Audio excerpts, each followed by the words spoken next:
السلام عليكم ورحمة الله. الحمد لله وصلى الله على نبينا محمد. الأعلام العلية في مناقب شيخ الإسلام ابن تيمية.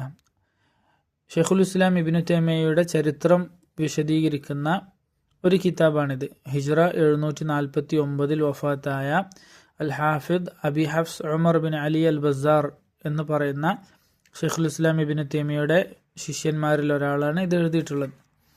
ഇതിൽ മനോഹരമായ ഷെയ്ഖുൽ ഇസ്ലാം ഇബ്നു തൈമിയ്യയുടെ വൈജ്ഞാനിക നിലവാരം, ആ വിജ്ഞാന രംഗത്ത് അദ്ദേഹത്തിൻ്റെ ഉന്നതി വ്യക്തമാക്കുന്ന ഒരു സംഭവമുണ്ട്. ഇബ്നു തൈമിയ്യയുടെ വളരെ ചെറുപ്പത്തിലുള്ള ഒരു സംഭവമാണ്. ഇബ്നു തൈമിയ്യ റഹ്മത്തുള്ളാഹി അലൈഹി ചെറിയ കുട്ടിയായിരിക്കുമ്പോൾ പഠിക്കാൻ വേണ്ടി പോകുന്ന സമയത്ത് ആ പോകുന്ന വഴിയിൽ ഒരു ജൂതൻ്റെ വീടുണ്ടായിരുന്നു. അപ്പോൾ ആ ജൂതൻ ഇബ്നു തൈമിയ്യയുടെ ഒരു മുഖത്ത് വലിയൊരു ബുദ്ധിശക്തിയും അതുപോലെ തന്നെ ഗ്രാഹ്യശേഷിയും ഒക്കെ കണ്ട് അത്ഭുതപ്പെടുകയും ഷെയ്ഖുൽ ഇസ്ലാമിൻ്റെ മുന്നിൽ ചെന്ന് ചില മസ്അലകളൊക്കെ സംസാരിക്കുകയുണ്ടായി. അതായത് ജൂതമതവുമായി ബന്ധപ്പെട്ട ചില കാര്യങ്ങൾ സംസാരിച്ചു. ചോദ്യം അതല്ലെങ്കിൽ മസ്അലകൾ ഈ ജൂതൻ ഇട്ടുകൊടുക്കുമ്പോൾ തന്നെ വളരെ പെട്ടെന്ന് ഇബ്നു തൈമിയ്യ റഹ്മത്തുള്ളാഹി അലൈഹി മറുപടികൾ കൊടുക്കാൻ തുടങ്ങി. അങ്ങനെ അത് കണ്ട് ഈ ജൂതൻ അത്ഭുതപ്പെടുകയുണ്ടായി.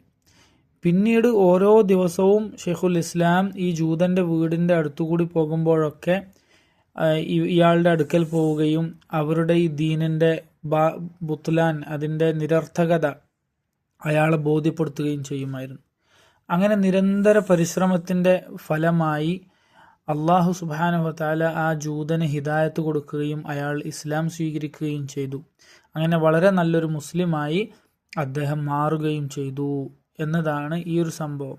ഇതുപോലുള്ള അനേകം സംഭവങ്ങൾ നമുക്ക് ഷെയ്ഖുൽ ഇസ്ലാമിൻ്റെ ചരിത്രത്തിൽ, ജീവിതത്തിൽ നമുക്ക് ധാരാളം കാണാൻ സാധിക്കും.